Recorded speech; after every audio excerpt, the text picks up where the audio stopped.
come help me feed my sourdough starter. So I'm fairly new when it comes to the whole sourdough bread making, but I'm really getting the hang of it now.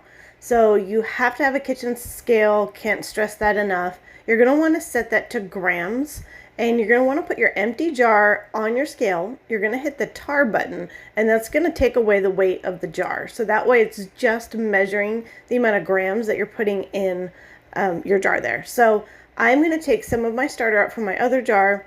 I'm going to measure out, I think I came to like 36 grams or something like that.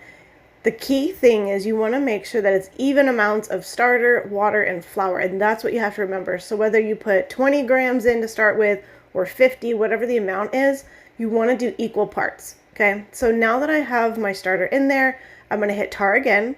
And then I'm going to go ahead and add flour, and I'm going to add the same exact amount of grams that I did with the starter, which I said I think is 36. So if you're off by a gram or two, it's not going to, ruin your starter or anything like that, but you do want to get as precise as possible. The next thing that we're going to add is lukewarm water. Not hot, not cold, just a little bit warm. And same thing, we're going to hit tare, and then we're going to add our water. And then this measures out everything perfectly.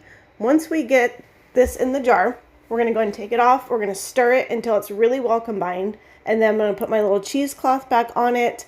I've heard mixed things about don't do a tight seal, do a loose seal. I don't know. This is what works for me. That's what we're going to do. So as you can see here, so I accidentally added a little bit more water, so I was just kind of balancing that out a little bit. So whoops. Anywho. Like I said, go ahead and mix this really well. We'll put our cloth on there and our rubber band. We'll set it aside, and that will get nice and bubbly throughout the day. So if I decided I wanted to get some sourdough bread started, I could do that later on this afternoon once it's bubbly. I do feed this once a day, and if you want to take a break, simply just put it in the fridge.